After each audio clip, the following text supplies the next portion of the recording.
नमस्कार मंडळी, शुभ सकाळ. आम्ही आलो आहे आज इथं मधमेश्वर मंदिरामध्ये आलेलो आहे महादेवाचं दर्शन घ्यायला. तर बघू, इथं एकदम पुरातन भरपूर दिवसाची झाडं आहे. तरी पण 400-500 वर्षापूर्वीची झाडं असू शकतात ते.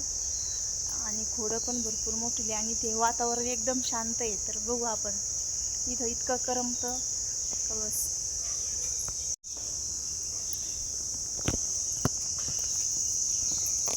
हे बघा, इथलं वातावरण किती शांत आहे.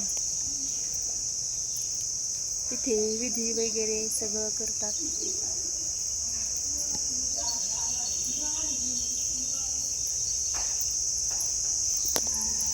चला तर बघूया मग आपण इथं.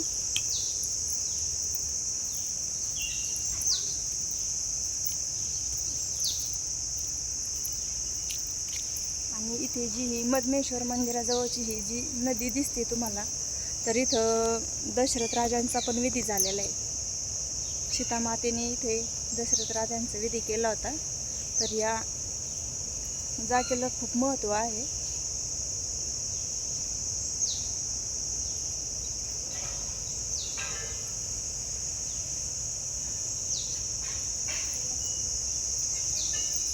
चला तर बघूया आतमध्ये पण मग आपण.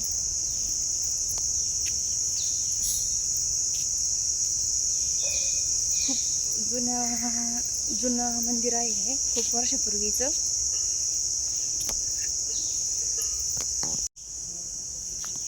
हे बघा,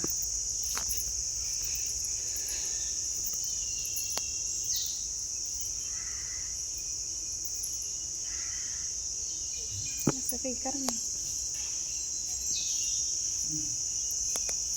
प्रज्वल.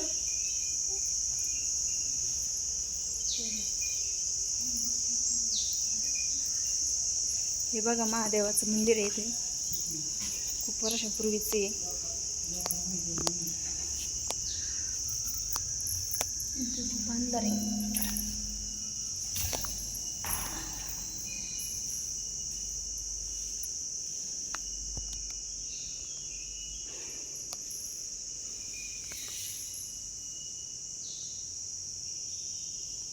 हे बघा, ह्याचा कळस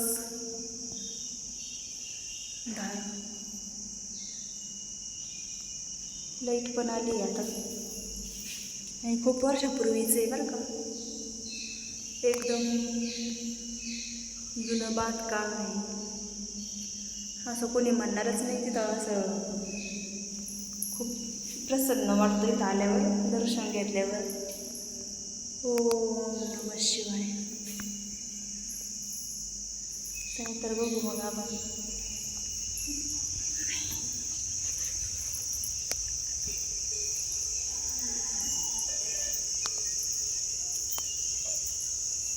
हे गोरक्षनाथाचं मंदिर आहे छोटंसं. हे ते झाडं आहेत, मी आत्ताच तुम्हाला म्हटलं की याला गोरखचिंच असं या झाडाचं नाव आहे. बघा, तुम्ही बघू शकता त्याचे फोटो किती मोठे मोठे आहेत.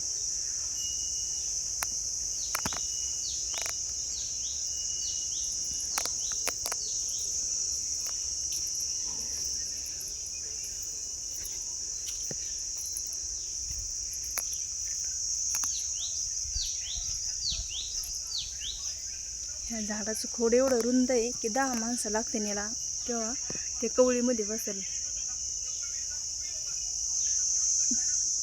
खूप वर्षापूर्वीचे झाड दिसते आपल्याला ते.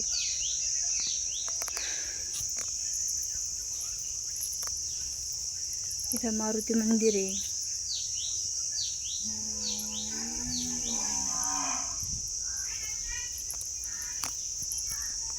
बघा किती प्रसन्न वाटते. बघा इथं किती शांत वातावरण आहे. इथं पण एक छोटं मंदिर आहे, राम मंदिर, राम सीतेचं मंदिर आहे. राम, लक्ष्मण, सीता, हनुमान.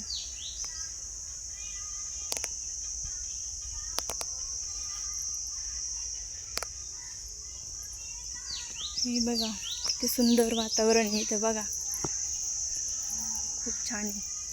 आम्ही इथं कधी पण आलो तर येतच असतो. आम्हाला इथलं वातावरण खूप आवडतं. हे आपलं छोटं दत्त मंदिर.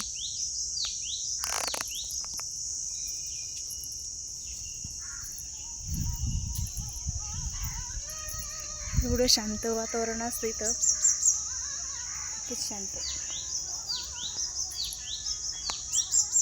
तुम्ही पण जर कधी आले इथं दर्शनाला तर या नक्कीच, तुम्हाला इथलं वातावरण आवडेल. आणि कधी जरी तुम्हाला टेन्शन आलंच तर इथं येऊन तुम्ही टेन्शन शांत करू शकता. तुमचंही मन प्रसन्न होईल इथं येऊन. इथं आल्यानंतर मन शांतच होतं एकदम.